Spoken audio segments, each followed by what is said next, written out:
बद्दुआ का मतलब है किसी लाचार का बुरा चाहना या अहित चाहने वाला शब्द। बद्दुआ शाप और गाली भी होती है। लाचार व्यक्ति सीधा कुछ बिगाड़ नहीं सकता, मन ही मन सोचता है इसका हिसाब अल्लाह लेगा या जा तेरा सत्यानाश होगा। दोस्तों, आज की वीडियो में हम आपको एक ऐसा वाक्य बताएंगे जिसे सुनकर आपके पैरों टेल जमीन खिसक जाएगी। दरअसल वाक्य ये है कि राजा ने अपनी बेटी की शादी एक बंदर से कर दी। उसके बाद उसके साथ क्या हुआ, आइए जानते हैं प्यारे दोस्तों।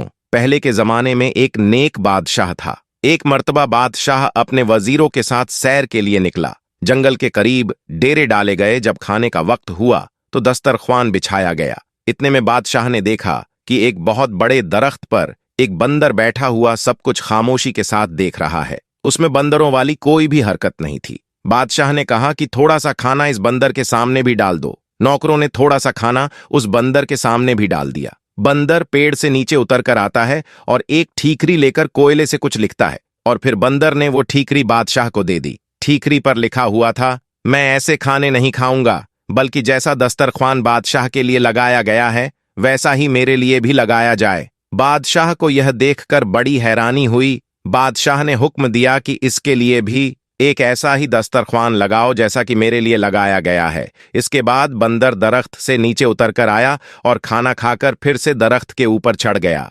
अचानक आसमान पर काले रंग के बादल छा गए। नौकरों ने जल्दी जल्दी सारा सामान समेटा। बादशाह ने नौकरों से कहा, एक टाट का टुकड़ा बंदर के सामने रख दो, कहीं वह भीग ना जाए। नौकरों ने टाट का टुकड़ा बंदर के पास लाकर रख दिया। बंदर ने फिर कुछ ठीकरी पर लिखा और बादशाह को दे दिया। उस पर लिखा हुआ था, जैसा खेमा बादशाह के लिए लगाया गया है वैसा खेमा मेरे लिए भी लगाया जाए, तब मैं आऊंगा। बादशाह के कहने पर वैसा ही खेमा बंदर के लिए भी लगाया गया। इतने में बारिश शुरू हो गई। वह बंदर दरख्त से नीचे उतरकर अपने खेमे के अंदर चला गया। कुछ दिनों के बाद बादशाह जब वापस जाने लगा तो बादशाह ने नौकरों से कहा कि जाओ और बंदर से पूछ कर आओ क्या वह हमारे साथ जाने के लिए तैयार है। तो बंदर ने फिर ठीकरी पर कुछ लिखा, जैसा हाथी बादशाह के लिए तैयार किया गया है वैसा ही हाथी मेरे लिए भी तैयार किया जाए, तब मैं जाऊंगा। बादशाह बंदर के अंदर दिलचस्पी लेने लगा और उसके लिए भी अपने जैसी सवारी तैयार करवाई। जब महल के पास पहुंचे तो बादशाह ने हुक्म दिया कि जो खेमे नौकरों के लिए हैं उनमें से एक खेमा बंदर को भी दे दिया जाए। लेकिन बंदर ने फिर से लिख कर दिया, जैसा महल बादशाह के लिए है वैसा महल मेरे लिए भी बनवाया जाए, फिर मैं वहां रहूंगा, वरना मैं वापस जंगल में चला जाऊंगा। बादशाह के पास एक और महल भी था जहां वह बहुत कम आया जाया करता था। वह महल बंदर को दे दिया गया।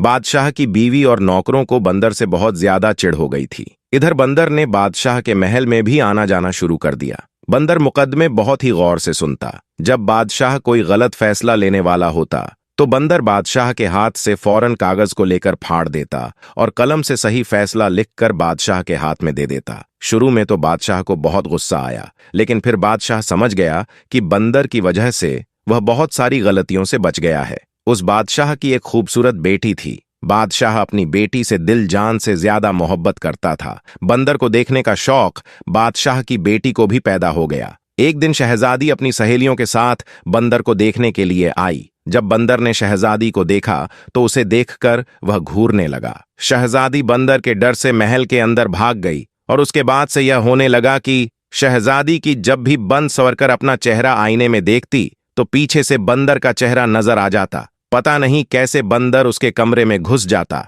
एक दिन बंदर ने पर्ची में कुछ लिखकर शहजादी के हाथ में थमाया। उस पर्ची में लिखा हुआ था, क्या तुम मेरे साथ शादी करोगी? यकीन करो, मैं भी बहुत खूबसूरत हूं। शहजादी जानती थी कि यह तहजीबमंद बंदर है, मुझे कोई नुकसान नहीं पहुंचाएगा। धीरे धीरे शहजादी को बंदर से हमदर्दी हो गई। जब यह बात बादशाह तक पहुंची तो उसे यह बात अच्छी न लगी कि बंदर की कमरे में आता जाता है। बादशाह अगले दिन बंदर से मिलने के लिए उसके पास आया। बंदर महल में मौजूद था। बादशाह कहने लगा कि देखो, मैं नहीं जानता कि तुम कौन हो। मैंने तुम्हारी हर बात को माना, तुम्हें अपनी बराबरी का दर्जा दिया। शायद दूसरा कोई बादशाह तुम्हारे साथ ऐसा न करता, और अब तुमने मेरी बेटी को परेशान करना शुरू कर दिया है। यह बात मुझे जरा भी अच्छी नहीं लगी। इससे पहले कि मैं कुछ सख्त कदम उठाऊं, तुम बाज आ जाओ। बंदर झट से महल से कागज और कलम लेकर आया और कुछ लिखकर बादशाह को दे दिया। उसमें लिखा हुआ था, मैं आपकी बेटी से शादी करना चाहता हूं और मैं आपको यकीन दिलाता हूं, मैं आपकी बेटी को हमेशा खुश रखूंगा।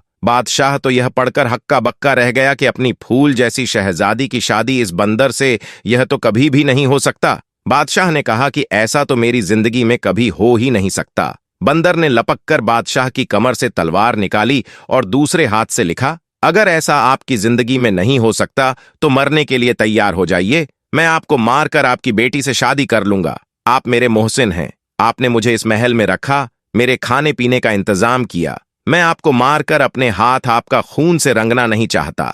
बादशाह ने अपनी मौत को सामने देखा तो कहने लगा, अच्छा मुझे थोड़ा सोचने का मौका दो। बादशाह अपने महल वापस आ गया। वह बहुत परेशान हुआ। एक तरफ बेटी थी और दूसरी तरफ उसकी अपनी जान। सारी रात टहलते हुए उसने परेशानी में गुजार दी, लेकिन अपनी बीवी को उसने कुछ भी नहीं बताया। वह जानता था कि बीवी को जैसे ही पता चलेगा वह सारा महल अपने सर पर उठा लेगी। सुबह होने तक बादशाह फैसला कर चुका था कि वह अपनी जान दे देगा, लेकिन अपनी बेटी की शादी बंदर से कभी भी नहीं करेगा। वह कुछ नसीहतें करने के लिए अपनी बेटी के पास गया कि बेटी, कल को अगर मुझे कुछ हो जाए तो तुम्हें अपनी मां को कैसे देखना है और सल्तनत को कैसे संभालना है। शहजादी ने आंखों में आंसू भरकर कहा, अब्बा जान, यह आप कैसी बातें कर रहे हैं? अल्लाह ताला आपकी उम्र में बरकत अता करें। बादशाह ने कहा, मेरी बेटी, वह बंदर मेरे भी पीछे पड़ गया है और मुझसे कहता है कि मैं उसकी शादी तुमसे कर दूं, वरना वह मुझे जान से मार देगा। लेकिन यह तो नामुमकिन है। मैं तुम्हारी शादी उससे भला कैसे कर सकता हूं? तुम्हारी मां ने उसके कत्ल के कई बार मंसूबे किए, लेकिन वह हमेशा नाकाम रही। वह बंदर आज भी जिंदा फिरता है। बादशाह कहने लगा कि मैं जाकर बंदर को साफ साफ बता देता हूं कि मैं तुम्हारी शादी अपनी बेटी के साथ कभी भी नहीं कर सकता। उसके बाद शायद वह मुझे मार दे। तुम अपनी मां के साथ तहखाना में जाकर छुप जाना और उस वक्त तक बाहर न निकलना जब तक कि वह बंदर यहां से चला ना जाए। शहजादी ने कहा कि अब्बा, आपकी जान इतनी बेकार तो नहीं है। आप मेरे वालिद ही नहीं, इस सल्तनत के बादशाह भी हैं। आप जाकर बंदर से मेरे रिश्ते के लिए हाँ कर दीजिए। आखिरकार शहजादी ने जैसे तैसे अपने बाप को मना ही लिया। बादशाह ने बंदर को अपनी रजामंदी बताई और बंदर ने कहा, आप शादी की तैयारी शुरू करें। मल्लिका को जब यह बात मालूम हुई, उसने सारा महल अपने सर पर उठा लिया। निकाह वाले दिन बादशाह ने मल्लिका को एक कमरे में बंद कर दिया और शहजादी का निकाह उस बंदर के साथ करवा दिया। शहजादी रुखसत होकर बंदर के महल में चली गई। अगले दिन जब शहजादी महल वापस आई तो बहुत ही ज्यादा खुश थी। मल्लिका ने जब यह देखा तो हैरान रह गई। मल्लिका बोली, बेटी, तुम उस बंदर के साथ इतनी खुश हो? शहजादी बोली, हाँ, मैं बहुत खुश हूं। शहजादी दिन में अपने बाप के महल में रहती और रात के वक्त वह बंदर के पास उसके महल में चली जाती है। एक बार रात के वक्त मल्लिका ने नौकरानियों वाला लिबास पहना और बंदर के महल में चली गई। शहजादी के कमरे का दरवाजा बंद था। मल्लिका ने दोनों की बातें सुननी शुरू की। अंदर से किसी मर्द के बोलने की आवाज आ रही थी। मल्लिका ने ताले की सुराख से अंदर झांका तो देखा कि शहजादी एक बहुत ही खूबसूरत नौजवान के साथ बैठी हुई है। वह शहजादी के साथ हंस हंस कर बातें कर रहा है। यह देखकर मल्लिका हैरान रह गई और सोचने लगी, अच्छा तो यह बात है, तभी तो मैं कहूं कि मेरी बेटी भला इस बंदर के साथ इतना ज्यादा खुश कैसे रह सकती है। अब मल्लिका वहां से पलटकर जाने लगी। उसकी एक तरफ बंदर की खाल पड़ी हुई नजर आई। मल्लिका सोचने लगी, इतनी मोटी खाल बंदरों वाली ये अपने ऊपर पहनकर भला क्यों रखता है और बंदर बना क्यों फिरता है? अगर मैं इस खाल को जला दूं तो फिर यह कभी भी बंदर नहीं बनेगा। ये सोचकर वह बंदर की खाल उठाकर अपने महल में ले आती है और उस खाल को आग लगा देती है। इधर मल्लिका ने बंदर की खाल को आग लगाई, उधर शहजादे को जलन महसूस होने लगी। शहजाद बचाओ बचाओ करके गायब हो गया। हैरान शहजादी अपने वालिद के महल में वापस आती है तो देखती है उसकी वालिदा ने बंदर की खाल को आग लगा दी थी। शहजादी ने जल्दी जल्दी से वह आग बुझाई। शहजादी को पता चल गया कि उसकी मां का यह कारनामा है। वह रो रो कर कहने लगी है, अम्मा जान, आपने मेरा सुहाग उजड़ दिया। आखिर आपकी क्या दुश्मनी थी मुझसे? उसकी मां ने कहा, बेटी, मुझे क्या पता था। मैंने तो सोचा कि मैं वह बंदरों वाली खाल अगर जला दूंगी तो वह बिल्कुल नौजवानों की तरह मेरा जमाई राजा बना रहेगा। शहजादी ने कहा कि अम्मी जान, मैंने आपको कहा था ना कि मुझे मेरे हाल पर छोड़ दीजिए। अब आपको ठंडक पड़ गई। मां शहजादी की तमाम बातों को सुनकर परेशान थी। जब बादशाह को पता चला तो बादशाह ने नौकरों को भेजा, लेकिन कहीं से भी बंदर की कोई खबर न मिली। अब शहजादी ने जोगन वाले कपड़े पहन लिए और शहजादे की तलाश में निकल गई। जंगल जंगल सहरा सहरा वह भटकती फिरती। उसके पांव में छाले पड़ गए। शहजादी का रंग रूप पूरी तरह से बदल गया। एक रात शहजादी इस जंगल में एक पेड़ के नीचे बैठी हुई थी। उस पेड़ के ऊपर चकोर और चकोरी बैठे हुए थे और बातें कर रहे थे। शहजादी उनकी बातें सुन रही थी। चकोर दरअसल एक परिंदा होता है। चकोरी ने चकोर से कहा, क्या बात है चकोरे, तू इतना परेशान क्यों है? चकोरे ने कहा, क्या बताऊं, यहां से यूरोप की तरफ एक शहजादा है, मैं उसके लिए बहुत परेशान हूं। उसके सारे जिस्म पर बड़े बड़े आंवले पड़े हुए हैं, वह सो भी नहीं सकता। सारे तबीब और हकीम उसका इलाज कर करके हार गए हैं, कोई भी उसका इलाज नहीं कर पा रहा है। चकोरी ने पूछा, शहजादे की हालत कैसे हुई? चकोरे ने कहा, किसी जालिम ने शहजादे को जलाकर मारने की कोशिश की थी। शहजादे की जान तो बच गई, लेकिन उसका सारा जिस्म जल गया है। चकोरी ने कहा, चकोरे, क्या हमारे शहजादे के दुख का कोई इलाज नहीं है? चकोरे ने कहा है, अगर कोई हमारी बीठे इकट्ठी कर ले और उन्हें संदल के साथ घिसकर 40 दिन तक रोजाना सुबह शाम शहजादे को लगाए तो शहजादे के सारे जख्म भर जाएंगे। शहजादी समझ गई कि यह मेरे शहजादे के बारे में बात हो रही है। वो दोनों तो सुबह उड़ गए। शहजादी ने उनकी सारी बीठे इकट्ठा की और एक तबीब के भेष में वह यूरोप की तरफ चल पड़ी। वहां से कुछ ही मील की दूरी पर शहजादी को एक शहर नजर आया। शहर बहुत ही ज्यादा खूबसूरत था, लेकिन वहां की हर चीज पर उदासी छाई हुई थी। वहां के लोग बहुत ही ज्यादा परेशान थे और अपने अपने कामों को अंजाम दे रहे थे। शहजादी जिससे भी उसकी परेशानी की वजह पूछती तो सारे बताते कि उनके शहजादे की हालत बहुत ज्यादा खराब है। शहजादी ने बाजार से सदल खरीदा और दूसरी दवाई ली और जरूरत का सामान खरीद कर शहजादी शाही महल में पहुंच गई और पहरेदारों से कहने लगी कि जाकर बादशाह से कहो कि हिमालय की पहाड़ियों से एक तबीब आया है, वह शहजादे का इलाज करेगा। पहरेदार भागता हुआ बादशाह के पास गया। बादशाह ने कहा कि उसे फौरन अंदर बुलाकर लाओ। बादशाह ने देखा कि यह तो अभी नौजवान है, यह शहजादे का भला क्या इलाज करेगा? इतने बड़े बड़े तबीब और हकीम जिसका इलाज न कर सके। फिर भी बादशाह ने कहा, तुम भला क्या कर लोगे? बड़े बड़े तबीब और हकीम हार चुके हैं। शहजादी बोली, अगर 40 दिन में शहजादा ठीक ना हुआ तो जो चोर की सजा है वही मेरी सजा। यह सुनकर बादशाह ने खुशी से हां कर दिया और शहजादी ने कहा कि मुझे शहजादे के साथ वाला कमरा चाहिए ताकि मैं दिन रात शहजादे की देखभाल कर सकूं। बादशाह के हुक्म पर शहजादी को शहजादे के साथ वाला कमरा दे दिया गया। शहजादी ने इलाज शुरू कर दिया और महीने भर ही में शहजादा पूरी तरह से ठीक हो गया, लेकिन जख्म अभी थोड़े थोड़े कच्चे थे। जैसे ही चकोरी और चकोरा ने 40 दिन की बात की थी, इसी तरह शहजादी शहजादे की खिदमत करती रही और बादशाह ने उसे बहुत भारी इनामत देने की तैयारी कर रखी थी और शहजादा उस तबीब का दिल से शुक्रगुजार था। लेकिन हुआ यह कि 40वें दिन शहजादी ने शहजादे के जिस्म पर वह लेप किया और वहां से निकल गई और अपने महल की तरफ लौट आई। शहजादी ने वहां से आने से पहले शहजादे की अंगूठी जरूर उससे मांग ली थी और शहजादे की अंगूठी अपने साथ लेकर वह अपने वालिद के महल पर वापस आ गई। इधर शहजादे को यह मालूम नहीं था कि तबीब चला गया है। महल में शहजादे की सेहतयाबी की तैयारी बहुत जोर जोर से हो रही थी, लेकिन तबीब का दूर दूर तक कोई भी अता पता न था। शहजादा बहुत परेशान था और बादशाह भी हैरान था कि कैसा तबीब था, वह कैसा हकीम था जो बगैर एक पैसे का तकाजा किए हुए खामोशी के साथ यहां से चला गया। शहजादा जब मुकम्मल तौर पर ठीक हो गया तो उसको अपनी नई नवेली दुल्हन की याद आई।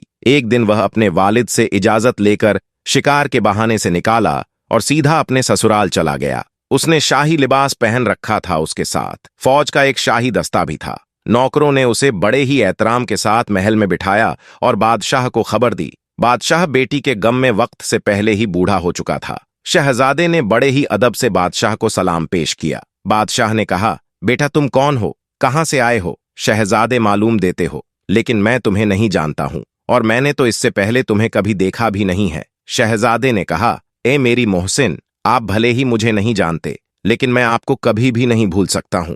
मैं तो आपको बहुत अच्छी तरह से जानता हूं। दरअसल मैं वही बंदर हूं जिसको आपने अपनी बराबरी का दर्जा दिया था, अपने महल में रखा, खिलाया पिलाया और अपनी बेटी के साथ मेरी शादी कर दी थी। बादशाह ने खुशी से और हैरत से पूछा कि बेटा यह कैसे मुमकिन है? शहजादे ने कहा कि आपको मैं अपनी कहानी बाद में बताऊंगा, पहले बताइए कि मेरी दुल्हन कहाँ है। बादशाह ने कहा, बेटा वह तुम्हारे जाने के बाद इस महल में अकेले रहती है। शहजादा वहां खुशी से भागा, महल के अंदर गया। शहजादी गम की तस्वीर बनी बैठी थी, फूलों सा चेहरा मुरझाया हुआ था। शहजादे को अपने सामने देखकर शहजादी को यकीन ही नहीं आया। शहजादे ने कहा, हाँ शहजादी, तुम्हारी मोहब्बत मुझे यहाँ खींच कर लाई है। तुम्हारी माँ ने तो मुझे मारने में कोई कसर नहीं छोड़ी थी। मेरा सारा जिस्म बड़े बड़े आंवलों से भर गया था। मेरी बचने की तो कोई उम्मीद ना थी। शहजादी ने कहा, फिर तुम भला ठीक कैसे हुए? शहजादे ने उसे बताया। शहजादी ने कहा, अच्छा, फिर तो आपने उसे हकीम को बहुत मालामाल कर दिया होगा। शहजादे ने कहा,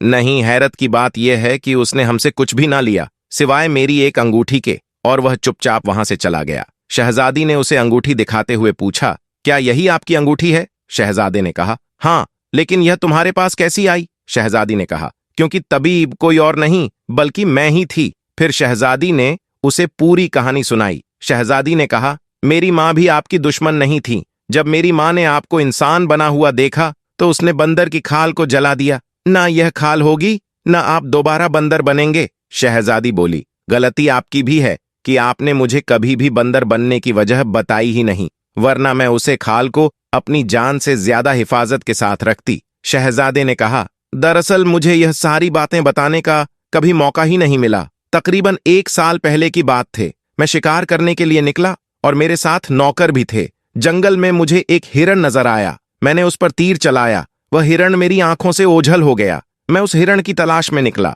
मैं इतना आगे निकल गया कि मेरे साथ जो लोग थे वह सब के सब पीछे रह गए। मैं अपने साथियों से बिछड़ चुका था। मैंने देखा कि सहरा के पास एक बुजुर्ग बैठे हुए थे। उनके करीब एक 10-12 साल का बच्चा भी बैठा हुआ था। वह बुजुर्ग गुरु रहे थे। उसे बच्चों की टांग से खून बह रहा था। वह बुजुर्ग रोकर उस शख्स को बद्दुआ देते जा रहे थे जिसने उस बच्चे की टांग पर तीर मारा था। मुझे देखकर बुजुर्ग ने गुस्से से कहा, तुम इंसान हो या बंदर हो, तमीज तो तुम्हें छूकर भी नहीं गुजरी है। बस यह उनके कहने की देर थी। मैं फौरन इंसान से बंदर की शक्ल में तब्दील हो गया। अब जंगल जंगल भड़कता फिरेगा, तुझे कहीं भी ठिकाना नहीं मिलेगा। उनके बद्दुआ से और अपनी हालत से मैं इतना परेशान हुआ, मैंने उनके पांव पकड़ लिए, रो रो कर उनसे माफी मांगने लगा। मेरी उस हालत को देखकर उस बच्चे को मुझ पर तरस आ गया। उसने अपने दादा से कहा कि दादा जान, जब इंसान अपनी गलती को मान ले तो उसे माफ कर देना चाहिए। हमें चाहिए कि हम इसे माफ कर दें। लड़के ने जब बहुत ज्यादा इसरार किया तो बुजुर्ग ने कहा कि देख, इससे सीख तूने इसके साथ क्या किया, और यह तेरी भलाई मांग रहा है। खैर, मैं अपनी बद्दुआ तो वापस नहीं ले सकता, लेकिन इसे कम कर सकता हूं। साल भर तू बंदर ही रहेगा। जब कोई लड़की तुझे हमदर्दी करते हुए शादी के लिए तैयार हो जाएगी, तब तू अपनी असली हालत में वापस लौट आएगा। अगर 1 साल से पहले तेरी शादी हो गई, सिर्फ अपनी बीवी के सामने ही तू इंसान की शक्ल में आ सकेगा। मजबूर होकर मैं वहां से आ गया। मैं वापस अपने महल भी नहीं जा सकता था और मेरा कोई और ठिकाना भी नहीं था। 6 महीना तक मैं जंगल में यूं ही भटकता रहा कि उसके बाद मेरी मुलाकात तुम्हारी वालिद के साथ जंगल में हो गई, जो मुझे वहां से अपने साथ महल में लेकर आ गए। फिर बादशाह ने तुम्हारी शादी मुझसे करवा दी, और आगे की सारी बातें तो तुम अच्छी तरह से जानती हो। शहजादे की यह बात खत्म ही नहीं हुई थी। यह मल्लिका और बादशाह ने सारी गुफ्तगू सुन ली। फिर मल्लिका ने शहजादे से माफी मांगी और शहजादे ने मल्लिका को माफ कर दिया। बादशाह ने कहा, हमारा कोई बेटा नहीं है बेटा, अब तुम मेरे पास रहोगे। शहजादे ने कहा, अभी तो मुझे अपनी दुल्हन को लेकर अपने महल पर जाना है, अपने वालिद से मिलवाने के लिए, लेकिन मैं आपसे वादा करता हूं, मैं जरूर आता रहूंगा। उसके बाद शहजादा अपनी दुल्हन को साथ लेकर अपने वालिद के पास चला गया और फिर दोनों हंसी खुशी अपनी जिंदगी को गुजारने लगे। किसी लाचार व्यक्ति को इतना सताया जाए कि वो अपने दिल की गहराई से बद्दुआएं देने लगे, तो बद्दुआ बिजली की तरह लगती है। दुआ असर करे ना करे, लेकिन बद्दुआ कभी पीछा नहीं छोड़ती। व्यापार, दुकान में घाटा, इनकम बंद, बीमारी या मुकद्दमे का खर्चा आना, अचानक कोई नुकसान होना, कर्जा होना, धीरे धीरे घर वाले और रिश्तेदार दूर हो जाते हैं। अज्ञात भय सताने लगता है। लालच करना चाहिए। जीने के लिए धन जरूरी है, लेकिन किसी का दिल दुखाकर बद्दुआ लेकर कमाया धन किसी काम का नहीं। बद्दुआ मुक्त व्यक्ति कहीं भी जाएगा, हर एक काम पॉजिटिव होगा। बद्दुआ युक्त व्यक्ति किसी काम के लिए जाएगा, धक्के खा के वापस आ जाएगा, कभी कोई काम सिद्ध नहीं होगा। बहुत से लोग अपने या दूसरों के बारे में बुरा सोचते हैं। गुस्सा आने पर कुछ लोग अपने घर के परिवार या दोस्तों के बारे में गलत बोलते रहते हैं। वो कभी कभी सच भी हो जाता है। ऐसे व्यक्ति अपना नुकसान भी कर लेते हैं। सभी के अंदर बहुत सी सोई हुई शक्तियां हैं जो किसी खास समय में जागती हैं। आशीर्वाद और शाप को दुआ एवं बद्दुआ भी कहते हैं। यदि आपने किसी गरीब, भिखारी, अबला या बच्चे का दिल दुखाया है, तो उसके दिल से आपके लिए जो बद्दुआ निकलेगी, उससे आपको कोई नहीं बचा सकता। याद रखें कि एक बद्दुआ 50 दुआ को खत्म कर देता है। बद्दुआ लगी है, इसकी पहचान कैसे करें? एक साबुत लाल मिर्च लीजिए, उसे चूल्हे या गैस पर जलाइए। यदि तीखी गंध घर में फैलती है तो बद्दुआ नहीं लगी है। यदि कोई फर्क नहीं पड़ता, किसी प्रकार की गंध नहीं फैलती, इसका मतलब बद्दुआ लगी हुई है। क्या माँ बाप की बद्दुआ लगती है? बिल्कुल नहीं। माँ बाप की बद्दुआ कभी लग ही नहीं सकती, क्योंकि दुआ या बद्दुआ तब अपना असर दिखाती है जब वह मन से, दिल से दी जाती है। और माँ बाप वो इंसान होते हैं जो गुस्से में मुंह से भले ही कुछ भी कह जाए, लेकिन दिल से बद्दुआ देना तो बहुत दूर की बात है। दिल से बच्चों का बुरा हो ऐसा सोच भी नहीं सकते। बद्दुआ से बचने के उपाय: घर में कभी भी गलत मत बोलिए। अपने या दूसरों के बच्चों को ना कोसें, गालियां भी नहीं देनी चाहिए। बच्चों को बात न मानने पर अक्सर माता पिता बुरा भला कह देते हैं, या घर से चला जा, मर ही जाए, पैदा ना होता तो अच्छा था। कई तरह की बातें लोग बच्चों को कहते रहते हैं और ऐसा बार बार कहते हैं। इन बातों से बच्चों के मन पर ठेस लगती है। उनके मन में ऐसी बातें घर कर जाती है और वे उसी अनुसार जीने लगते हैं जैसा कि आपने बद्दुआ दिया। इसका प्रभाव यह होता है कि बच्चा खुद को अपराधी महसूस करता है। इससे धीरे धीरे सचमुच ही उसका पढ़ना लिखना बंद होने लगता है। ऐसे बच्चे आत्महत्या भी कर सकते हैं या बड़े होकर अपने माता पिता से दूर चले जाते हैं। अपने बारे में गलत सोचना भी बद्दुआ ही है। किसी समस्या या बीमारी से दुखी इंसान परेशानी के सुझाव या रोग से छुटकारे के उपाय नहीं करते और इसके उल्टा यह सोचते रहते हैं कि अच्छा है कि मुझे मौत आ जाए। दोस्तों, आज की इस वीडियो में इतना ही। मुलाकात होगी आपसे एक और नई वीडियो के साथ। वीडियो पसंद आई तो लाइक करें, शेयर करें। तब तक के लिए आप सभी को खुदा हाफिज।